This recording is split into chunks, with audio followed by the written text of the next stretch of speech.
it's really, really nice to see you in the house. I know you've had a very busy time. In fact, last week I was hoping to go and see you at Hampton Court because there was an evening with Darcey Bussell. That must have been great, but, you know, with the history of the whole place. No, it was an amazing atmosphere. It's beautiful, and we had a very good day as well because it's all open air and a packed audience. It was wonderful. Is that something you're developing, you know, the fact that you would have an evening around yourself? Well, I've been asked more and more to do it, and I got such a good response this time that it does encourage me to do more shows in the future, hopefully. It's difficult because in London, obviously, the audiences are used to everything, and I do perform with the Royal Ballet all the time as well. So we'll see how it goes. I can't keep up with the schedule because, you know, an evening with Darcey Bussell, then you were in Edinburgh, then you just come back from Japan and China, then you went to Montreal, and now you literally got back. But I'm fascinated to know, in places like Japan and China, how they react to the ballet. Well, they're used to us in Japan, and they're very civilised, and they only go crazy at the end of the show. They know how to do it and everything. But in China, they're totally different, the audiences. I mean, I hadn't been for 12 years, and so they'd changed quite a bit anyway.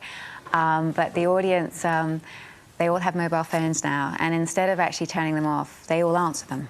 So they're going off, and the cameras are going, you know, they love taking pictures, and the mobile phones, and they have a chat while you're performing. I was doing Juliet, and, you know, a very emotional part, and there's somebody chatting in the front row on their mobile, and they get up and down, and they're going for drinks. And it must be so off-putting compared to what you're used to. It was a bit of a shock, to say the least. Culture shock. We were warned that they're just very different in, you know, it's a much social event.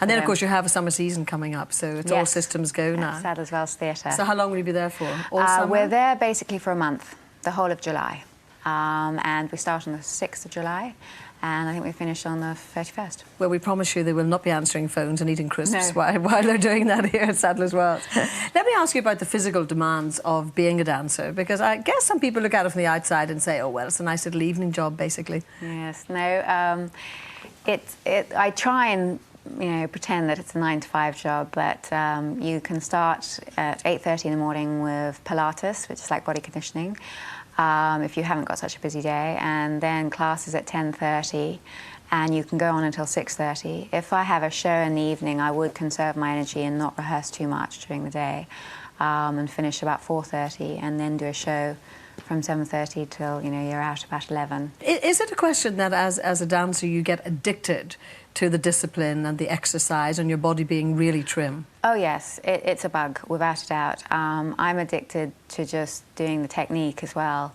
I love challenging myself and pushing myself and trying to do new things, and each show you want to be better every time, and so you're never satisfied, basically. So it is a bit of a bug, yeah. It's only Wayne Sleep was telling us a few weeks ago that really all dancers end up with aching limbs and joints that are a bit dodgy. So how are you in shape-wise? Well, for me, having a bath every night with Epsom salts is my saviour. I mean, we know obviously your talent is beyond question, but sometimes I've noticed in magazines they sort of talk about you being nice and a bit goody-goody. Do you really resent that or find that very frustrating?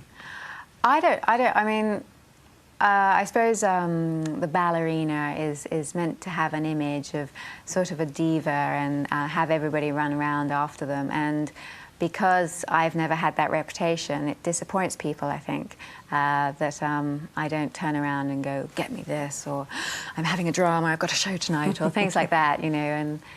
And so I think it annoys them that I'm not the artistic, flamboyant kind of person, and so then they may think that I'm not such a great artist because I don't throw the tantrums and things. Oh, they know you're a great artist, all right.